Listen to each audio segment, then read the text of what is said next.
I love therapy, and in fact, I've been going to therapy since I was around 6 years old. Though I talk about therapy a lot and may interview some therapists on the show on occasion, nothing that is said in this podcast should be considered a replacement for therapy. If you are struggling, I urge you to please seek guidance from a therapist because you are absolutely worth it.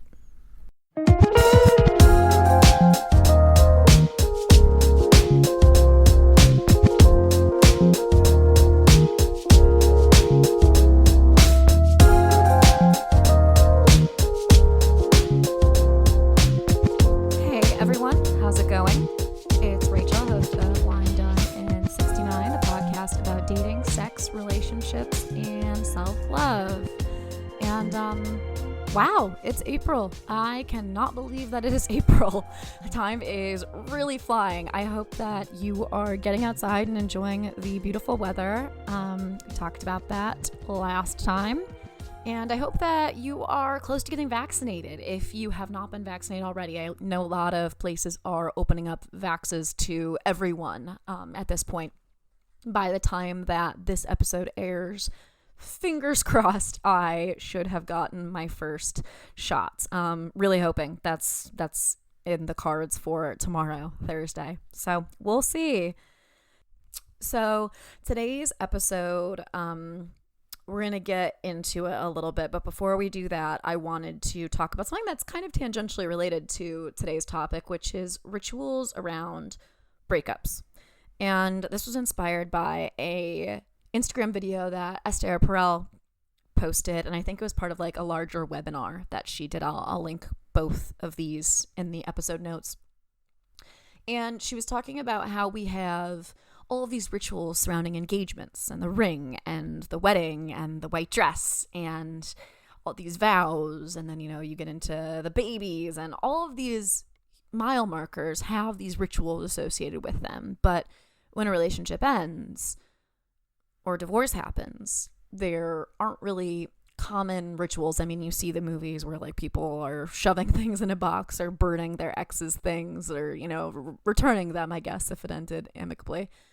But we don't really have those rituals. And she talks about how we need to acknowledge and take the time to grieve that this partnership ended, and that just because a relationship ends doesn't mean that the feelings for that person necessarily change, and it doesn't mean that you as an individual end.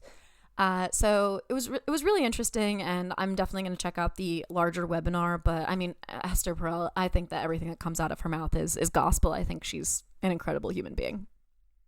I'm about to cut to a quick commercial break and then come back to introduce this week. But before I do, just a reminder to rate, review, subscribe. We're on Instagram.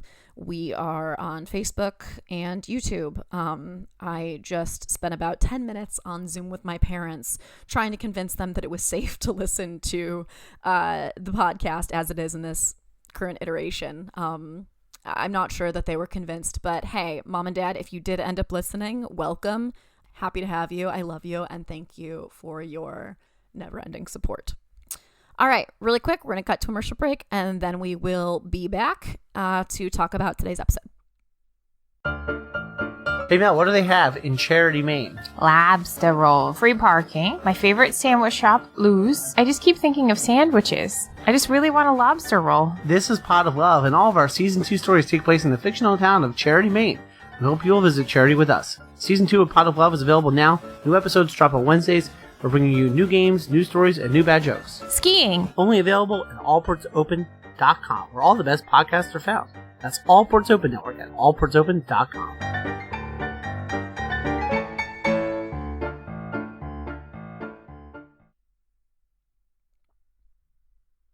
Okay, and we're back. Okay, guys, let's talk about today's episode. This is going to be an intense one. Today, I sit down with one of my closest friends, B. She's anonymous, and when you hear her story, you will understand why. She is going to talk about leaving her abusive marriage, and alcoholism was a factor. It's a really painful story. It's painful to listen to. I was friends with her at the time that this was going down. And it was painful for her to tell, and I know that. You can tell that she put a lot of thought into what she was saying. She's a writer. It's really raw. And so this is just, it's in the episode description, but this is your content warning. We're going to be talking about abusive relationships, and alcohol dependency. I want to talk about how incredible this person is. She is so brilliant and worthy and funny and sweet, and I admire the shit out of her. Watching her go through this and how strong she is just such a badass. I am so proud of her and how far she has come and the thing that she has overcome in her years. She's just the coolest person, and I can't wait for you guys to get to know her and love her like I do. Before we get to it, I do want to share some resources. We talk about these in the episode. First, the National Domestic Violence Hotline, www.thehotline.org. Also, www.aa.org, Alcoholics Anonymous. And we talk about it in the episode, but I couldn't remember the name of it. I had to ask a friend. ACOA, which is Support for Families of Alcoholics. That's at www.adultchildren.org. So if you or someone that you know is struggling with alcohol dependency or is in the middle of a domestic violence situation, use these resources or pass them along. We all got to help and support each other. And it feels weird to say enjoy my conversation with B, but I guess I'm just gonna say prepare to stand witness to a very real, raw story. And without further ado, here is my conversation with B about her experience leaving her abusive relationship.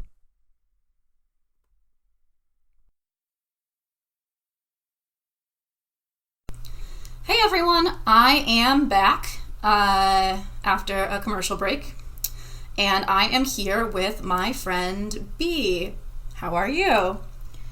I'm good. Gotta say, I'm a little jittery. Yeah, it's okay. Being on the mic. It's okay. It's okay. I know it's not your, the center of attention isn't your favorite place to be, so it's okay.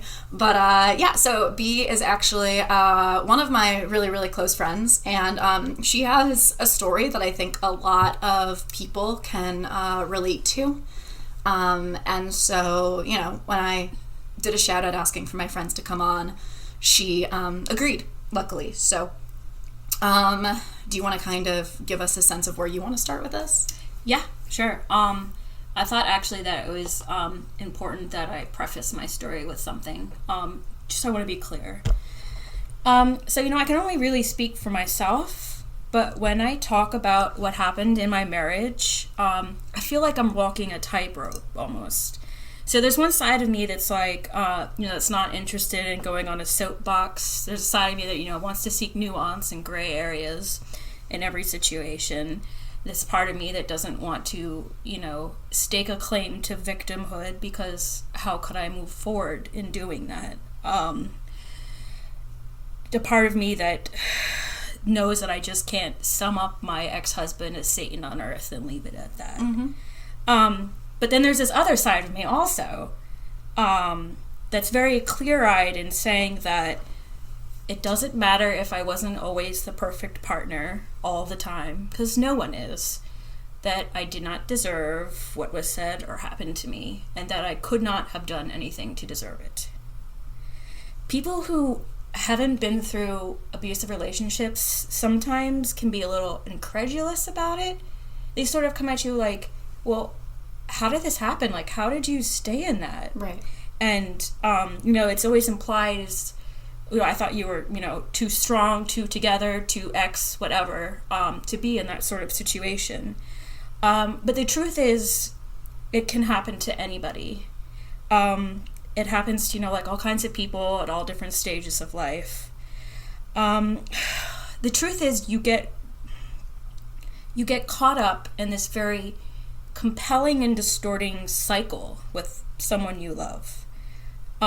So I hope that my sense of that comes through loud and clear to anyone who might be listening who has gone through abuse, whether verbal, emotional, physical. And I personally, I don't really believe in public cancellation. So I'm here right now, anonymously, essentially, because of that, and also because my ex-husband still stalks me online and frequently sends me texts and emails. We divorced in 2019, but he still reaches out, and he's essentially made himself unblockable, which is almost impressive. But I don't hate him. I pity him, and I really hope that he's able to find some sort of peace. And I just wanted to say all of that before I go on with my story. Yeah, and you're clearly good with words. B is a writer, so she's very, very good with words. And I think that like really, the thing is, your situation is nuanced, and it's tough. And I know how tough it is for you to be here and be telling that story. So I guess, like, let's start from the beginning, I guess. So you and I met because we were working together. Mm-hmm. And a few years into knowing each other, you met this guy. So let's start from there. Tell us about, like, how you met him, what that looked like, and how the relationship progressed from the point of meeting him. Right. So I know this stuff is harder to look back on because it was the happy and everything, and but the bad stuff that happened after doesn't take away those happy memories. So no, that's true. I mean, it had to start somewhere. We met at a bar near the apartment I was living at the time. Football was on. I can't remember what team was playing, but the Eagles were playing later that night. And I always went to this bar. Like, I would sit at the bar. They have really good chicken sandwiches. So I'd have chicken sandwiches, and I would get a plate of French fries. Would you go by yourself? Because if so, that's super impressive. Yeah. Really? Oh, I always am like, my dad always told me, he was like, when you can go to, like, see a movie by yourself, or when you can go and, like, sit at a restaurant by yourself and have a meal, like, that's when you're, like, a badass who's, like, confident with who they are. So I've done the movie, but I haven't eaten at a restaurant yet by myself, and I'm going to be 31 soon, so good on you. It's more key when you're, like, chilling at the bar. Yeah, I would always sit at the bar. That's true. And I would say that for a long period of my life, I would never think of doing something like that. Yeah. 30s, yeah. So, he was there, and he also had a plate of French fries. Oh my gosh. And like, sometimes... And people who know you are rolling their eyes right now. Yeah. So, like, when you're at a bar watching a game, people get into it, they start yelling stuff. And so it's not that hard to get drawn into a conversation with another person who's yelling at the game. Right. And so it was a bit crazy of me, but he was like, actually, I'm going to go watch the Eagles game with my friend. Do you want to come with me? And I went. Mm-hmm. And that was the start of it. Bad choices are usually the start of. I say this going home with my now boyfriend on our first date. Going. It's not bad choices. It's going with a stranger, hanging out with a stranger. Yeah, it can be the start of a lovely love story sometimes. So sometimes. And so my therapist have since referred to this period as a kind of like love bombing period. So, like, in the early days, the early months, I was like, floating on a cloud. Like, he took me ice skating for the first time. I told him about how my parents took me every year to see the light show at Macy's, so he took me on a surprise date there. He was very romantic. He was very invested in me, invested in the relationship. He kind of swept me off my feet. And I had, had a series of short-lived relationships before that with people that weren't really ready to commit. So I was, in spite of myself, impressed by someone who would take the relationship very seriously. Sure. So I basically got swept off my feet. He met my family for the Super Bowl. He and my dad bonded over the Eagles. He was always making me laugh back then, too. We were always laughing, getting water ice. He used to do this impression of Bane from The Dark Knight Rises that would just always set me off. This tracks. And so it all happened so fast. I basically eloped. No one was at my courthouse wedding except for us and this random lady who was our witness who took pictures. And then we went to the Hard Rock Cafe. I kid you not. I don't know if I was quite young enough to say that I was like a dumb child bride, but I kind of was a dumb child bride. Well, you were promised something and you took somebody at their word. Yeah. Everybody does that. And I mean, to be fair, he was quite invested quite early on. And He still is. and you know, that was his rationale later too. He'd always be like, you know, it's crazy like this between us because I love you too much. You know, like, you can't deny that I love you more than anybody else. I'm just, you know, really stressed right now. There's always profuse apologies and explanations and promises for changed behavior. You get your days of calm where you think, okay, maybe they get this. They're moving forward. Like, we're moving in a positive direction. You know, he gets it. But then he goes and flips out again. And that's why they call it a cycle. Yeah. Abuse is a cycle. Yeah, definitely. I'm trying to think the timeline.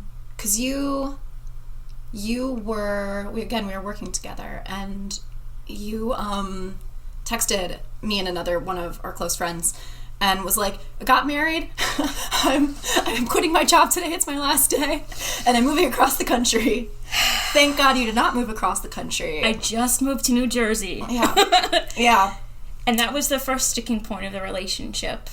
So, you know, even though things are happy in the beginning, you can kind of pick out, there are warning signs, there are red flags. Like, for example, the first argument me and my ex ever had was because I was putting on makeup when we went out somewhere. And he thought that by my putting on makeup meant that I was trying to impress other men. Oof. But, yeah, so he talked me into moving to New Jersey. One thing about me is that I'm a city girl. I grew up in the suburbs, and all I wanted to do was get out of the suburbs. So I wasn't about to give up the city very easily. He had a place in the suburbs, and he wanted to go there. He was like, it's just practical that we live here. And he owned it, right? Yes. And I really, really, really did not want to move to the suburbs. But Especially not in Jersey. Sorry, New Jersey listeners. Sorry. But I essentially got talked into it. And, you know... And you make sacrifices for the one you love. You compromise. Like, I know there are plenty of healthy relationships where someone moves with their partner because their partner has, like, a school or job opportunity. It happens all the time. But once I moved, I was isolated. And it wasn't even necessarily just physically, like being in New Jersey, but it was a kind of emotional isolation. And that was really what the problem was. Yeah. Yeah, all of your friends were in the city still. And he didn't want me to hang out with him. Yeah. He didn't like to go out, but then he also didn't want me to go out without him. Yeah. He hated you. He hated your partner. He hated our mutual friend, who he made me stop totally being friends with. Yeah. Though I can say, fortunately, today, we are very happily friends again. Shout out. He's a good dude, and he understood, and so we're actually a really good place right now with our friendship. And I'm very thankful for that my ex didn't permanently ruin a friendship with someone who cared about me. Yeah, definitely. But it's I'm thinking about the isolation piece. Right. So the reason I gave in, again, because, you know, when you're in a romantic relationship, especially when you're committing seriously as marriage, you know, you want to make it work. And he was like, it's not going to be forever. This is just a practical sort of landing pad for us because I own this house. Yeah. And I was like, yeah, that makes sense. And he was like, we could go live anywhere you want. Yeah, you guys have potential plans to we're going to move to the West country. Yeah, we're going to move to the West Coast. And this was just a stop along the way to that ultimate goal. Right. But then it wasn't. No. Because, of course, after I did move there, he was like, I don't want to do that. I don't want to move. Why would I move? That would be crazy. I own this place. Why do I have to leave the suburbs? Okay, people sell houses all the time. And I guess it was just the way he went about everything. He would be like, I'm the one that really understands you. Your old friends don't understand you. Like, Rachel isn't a good friend. I'm the one that really cares about you. And in retrospect, that is a really, really huge warning sign. One person, not even your romantic partner, can possibly be everything for you. Huge, huge, huge lesson. Manette and I talked about that in our episode. And you know what? You shouldn't try to be either. It's unhealthy. It would be exhausting for any person with a healthy emotional life, but my ex did not have a healthy emotional life. So as you can imagine, it really didn't go very well. Right. So one of the nuances of my particular situation happened to be addiction. So my ex was, he had trouble with alcohol. And so after we got married, he was gradually drinking more and more. And I don't mean you're out with your friends, you're having a good time, you're a little loose at the bar. I mean sitting alone at home in the dark, drinking. Yeah. He would pound them back daily. And the thing about that is whenever he did that, he would berate me also. So being your husband, they're very well aware of what to say that will hurt you most. Mm-hmm. And my ex did so. He would be like, no one actually likes you. You don't have any actual friends. I got every kind of name and accusation that I was a gold digger, which is actually kind of funny because I made more money. I probably still make more money than he does. That I was a slut trying to cheat. You name it, he said it. And it would also be at 2 a.m. I would be sleeping like a normal person because I had a 9-to-5 job the next day. We both worked at. And we still worked together, just at a different place. Yeah. So I'd be sleeping. It would be 2 a.m. He would wake me up. Sometimes he would just want to vent. It might not have anything to do with me. Sometimes he would vent because he decided there was something wrong about me or what I was doing. And he would pepper me with questions also to make sure that, I was really dedicated. And sometimes he would just yell for several hours. And I was never allowed to disengage, even when trying to say, I do have to go to work tomorrow. I should probably get to sleep. He would just keep going on it. Then the next day, he would be at work hungover. I was just exhausted all the time. Yeah. It got to the point where he was really wilding out. He punched a hole in the wall, and then he repaired it because he was actually very handy around the house. The night I left, the bedroom door just got completely pulverized to the point that it needed to be replaced. And I remember one night I was sleeping, and he didn't wake me up that night to yell at me. There was just this earth-shattering, floor-shaking crash. And I remember it woke me up, and I was like, oh my god, what's happening? There's an earthquake or something? Like a building fell? And I went running out into the living room, and it was him. In his drunken stupor, he fell and smashed into the coffee table. It got to the point where it was just too much. He was angry all the time. He was smashing things, and honestly, he was hurting himself. He also fell on the front stoop when coming back from a late-night bender, and he, cut open his forehead, but he didn't go to he probably needed stitches, but he didn't go to get stitches. So he just has this forehead scar now. Jeez. Yes. And there's only so much you can do. Right. Because he's not your kid, yeah, it sucks because, I had to learn that the hard way. Someone you care about is going through something like this. You want to help them, especially if, you're married to them. I was like, we can't go on like this. And I was often blamed as the reason for it. Because we didn't have enough money, and I wanted too much, and I wasn't happy about living with him in his little house in the suburbs. So when someone close to you is an addict, you can be very easily put into the position of the nag. Mm-hmm. Because you are there and you're concerned about their behavior enough to call them out on it, all of their anxiety and self-loathing can be projected onto you quite easily. And yeah, so I put up with a lot. For instance, he said that he always felt like he needed to drink more because he could tell I was watching him and counting his drinks. And I was like, yes, I'm counting your drinks because how many drinks you have is an indicator to me as to whether you're going to wake me up at 2 a.m. to yell at me or not. So yeah, I'm counting your drinks. Jesus Christ. That's no way to live. Yeah, he was always drinking that beer with the maple leaf. I've completely blocked out the name. That's good. Yeah, no one needs Completely blocked out the name. And like I said, you know, it got to the point where I was like, we can't go on like this. He didn't even remember half the things he said or did because he was blacked out when he did them. I would tell him the next morning, he'd be like, oh God, you know, this is it. You know what? I'm not going to drink like that ever again. Like, that's terrible. But then he would just go ahead. I would see him buying another 12-pack 2 nights later. So I got him to go to therapy. I even went to therapy with him myself. Mm-hmm.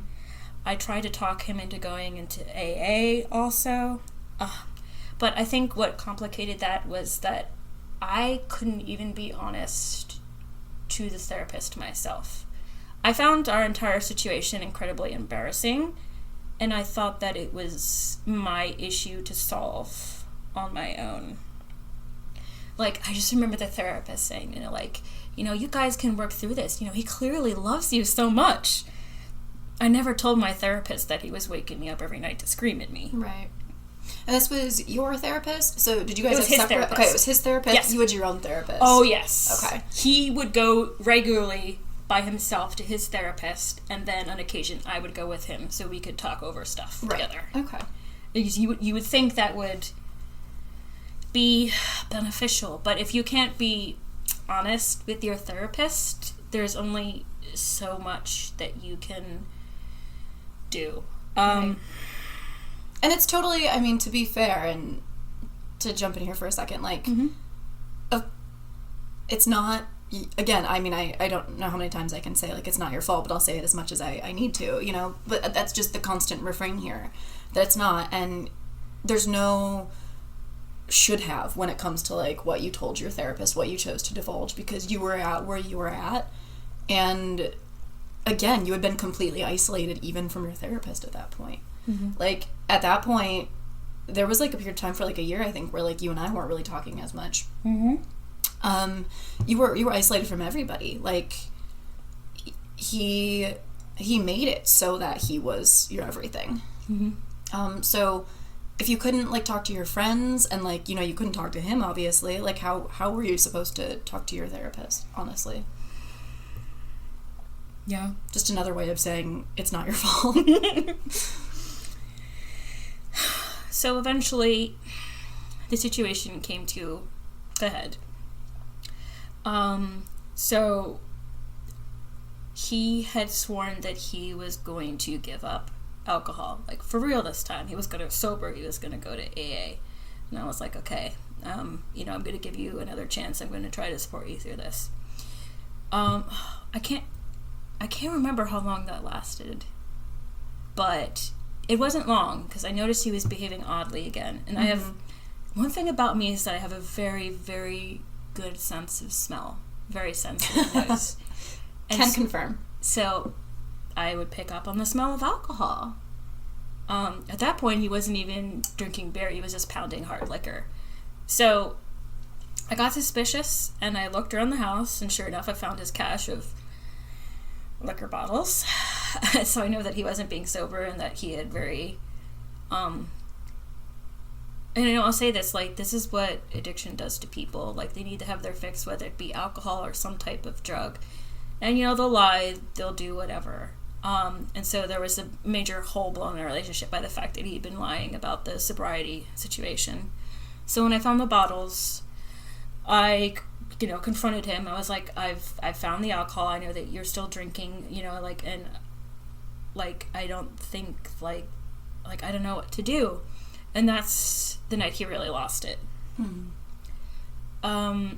That was a night where I thought it was going to escalate into something physical against me. Right. And so that is why I left.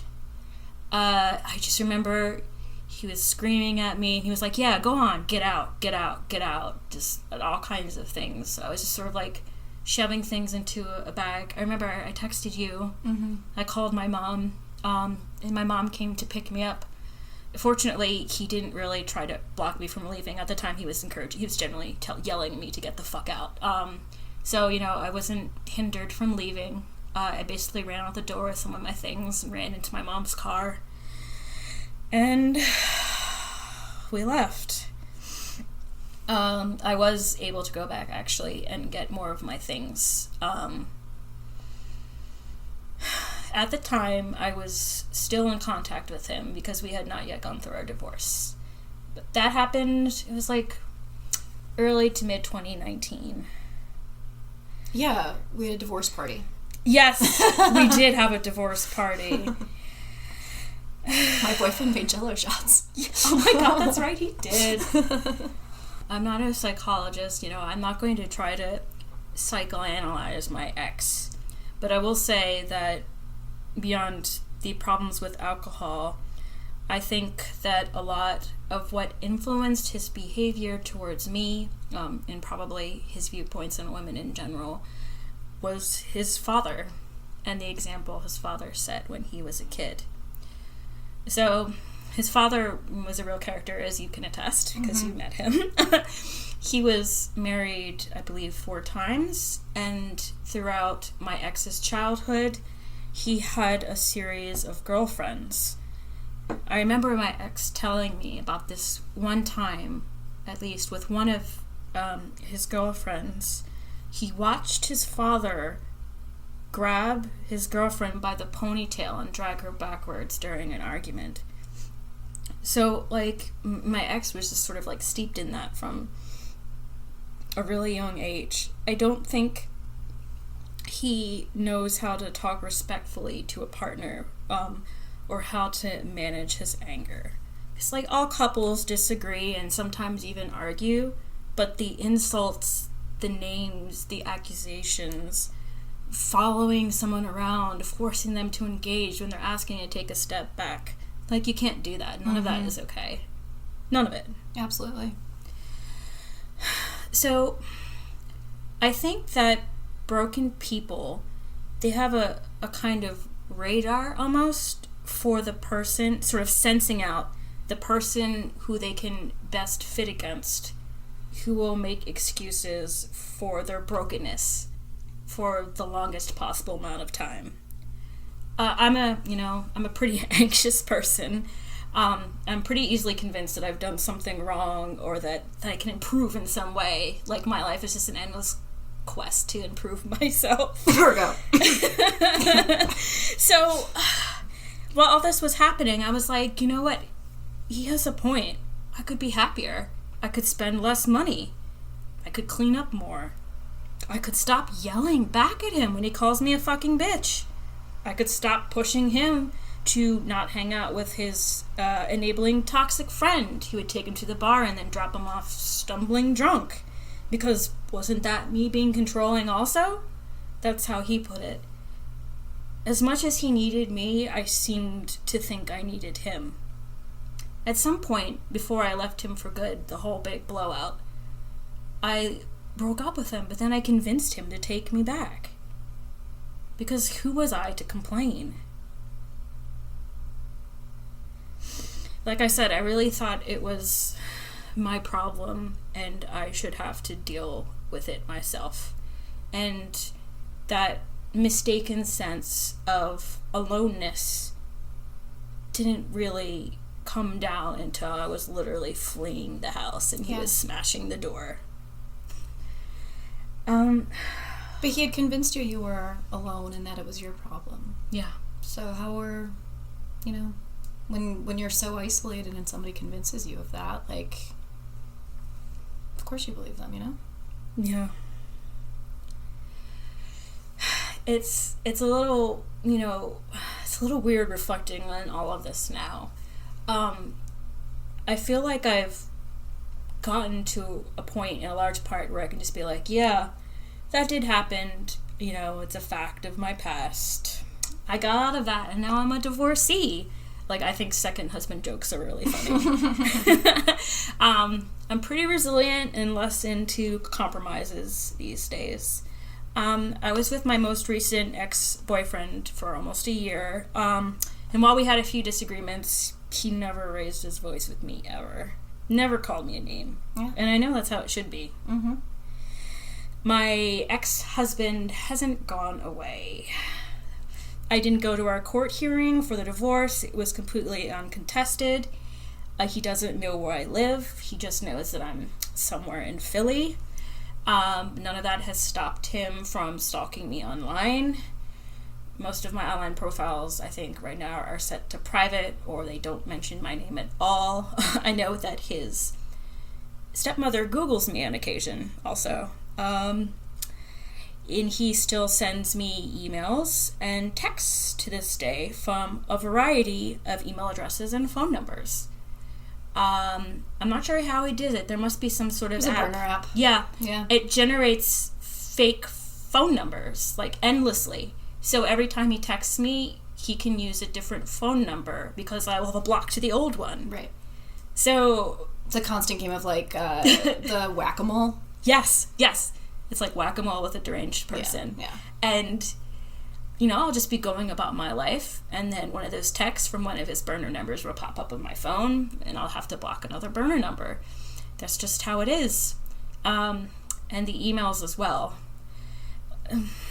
And so at first I did respond to him. I thought that, like, if I said something, you know, like, from the heart that was really kind and sympathetic, that he would actually listen to me and be like, oh gosh, and go away. But once I came out with this, you know, outpouring of, you know, you must be going through so much, but, you know, like, you have to let go, you have to stop contacting me like this, it just encouraged him to send more messages. Right. I remember he had a new email address, and there was a bunch of pictures from when we were still together. He just spammed me with them. That was his response to me pleading for him to leave me alone. So, making a point not to mention his name or my name, there's a possibility he could find out about this, but he's also, as Rachel says, very stupid, and so it's unlikely that he will. Well, I also think it's fair to say I've dealt with a situation that I haven't gone into on this podcast yet, that I will someday. I'm just not ready. That where I had to look into getting a restraining order. And so it's probably really easy for people listening to this who, you know, maybe haven't been through something like this to say, like, well, what about a restraining order? The problem with restraining order is it gives, like, he can triangulate where she is based on that. So, you know, if she goes to the cops and she does a restraining order, it'll say, stay X amount of feet away from this area, and that from there he'll be able to triangulate, oh, okay, well, I mean, again, this would require some smarts, but you know, he would be able to figure out where you lived based off of a restraining order. So in this case, a restraining order really can harm more than help. And it's exactly why I haven't done it. My 1-7 grace is that he doesn't know where I live. Exactly, yeah. He's threatened to go to public events where he knows he might find me, right. But fortunately he never has. Well, and you have a lot of really good people there who know this situation and would be willing to, you know, step in and destroy him. Yeah. I was being kinder, but yes. I mean, for the most part, his messages aren't threatening. They just sort of cycle back and forth between, you know, like, forgive me, please forgive me, still come back. And then, you're a fucking bitch, your sister tried to sleep with me, Not true. You're cheating on me with, you know, my then boyfriend, who I had only met in 2020, after my ex and I had been divorced in 2019. Things like that. So it's not great, but this is kind of how I live now, and I don't try to dwell on that too much. You know, at the beginning, I was definitely reading a lot more of his messages. Now I just kind of, you know, they go to delete, they go to the trash can, the digital trash can without much reflection. Yep. Because, and I think the reason I can do this now is because I came out of that place where I thought that I was alone. Like, I know now that the notion that you're in it alone is completely false. It's totally erroneous. People with power benefit from you thinking that you're in it alone. And they will try to, convince you of that, but it's not true. I have a really great support system. I have wonderful family, wonderful friends. I mean, I'm on the podcast right now talking about it with one of my really good friends. Our friendship ultimately was not destroyed by my ex feeling threatened by her closeness to me. He didn't destroy any of my friendships. I just feel so, like, supported and secure with, like, my friends and family around me that he can say whatever he wants. I know that I can rely on others. And I learned, literally, when I was fleeing his house, that other people giving a shit about you, because they do. There's always people that give a shit about you will save you. Yeah. It's, that was beautiful, first off. But, yeah. Wow, it's incredible to hear all of that back, like, as, like, a full, and I'm sure it was incredible to, like, reflect that way, too, as you take a very large sip of wine. Yes. Yeah, I'm sure it was really hard, and thank you for sharing. We're standing as a witness, to this, and it's definitely been on my mind, again, recently with the news. Yeah. I mentioned this to you, but the singer FK Twigs has been all over the news. Like, she just did an interview talking about how she's coming forward about her previous relationship with the actor Shia LaBeouf and how it was abusive. And so she was doing this interview, and I was watching it, and she was saying how the reason she was speaking was because she wanted other women to be aware that, there are signs. And, like, the way she was talking about it, how she said, like, he would wake her up in the middle of the night and just start, like, yelling and accusing her of stuff, and it struck a chord with me. And I think there's really something to be said about sharing a story like that. I mean, people may have their own opinions about what went on, and like I said, we don't really know what happened in the relationship between them, and I don't want to presume anyone's innocence or guilt. I'll just say that I was struck by her story and by how she stepped forward and how she was saying, like, yeah, I'll do this because it might help somebody else. And I thought it'd be worthwhile to come on your podcast and talk to you about this a bit anonymously. No, I mean, you have clear reasons, and anybody who's listened to this point obviously understands why you would come on anonymously. I mean, your safety is first and foremost. And it's interesting, too, I think, I look at this person who I've met, and who apparently has hated me the entire time. And I feel a mixture of feelings, right? Like, I feel a lot of sadness about the fact that he is such a damaged person. And I hope that he gets the help that he needs. I hope that he can help himself to get the help that he needs. And I know that, dealing with addiction, like alcoholism, like, it's a disease and it's really hard. And the impetus is, like, on the person themselves. Like, it's like, I hear from, former alcoholics, it's like a struggle. You're waking up every day, you're making that decision not to drink. Yeah. It's never far from your mind. So, like, I know that he's fighting that battle on top of, honestly. Right. I know, like, what he went through in his childhood, and I feel sad for him. Yeah. For that. There's that, but then there's what one of my commonly said phrases, which all of my friends can attest to, which is, that's an explanation, not an excuse. Mm-hmm. Right? So that's an explanation for why he behaves the way that he does towards you, and maybe towards others, we don't know. But it doesn't excuse the behavior. No, the behavior is deranged. Yeah. So, like, I feel and I think that we've talked about how, like, you've really needed to work that both of those can coexist at the same time. Like, you can feel really, really sad for him and also understand that, like, it is not your fault. You did not deserve it.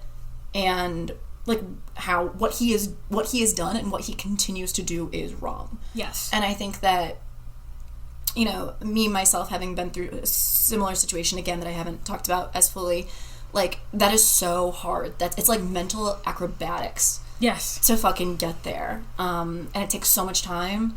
But, like, good on you for getting there, because it's tough. But those, again, nothing's black and white. It's always shades of gray, right? Yeah.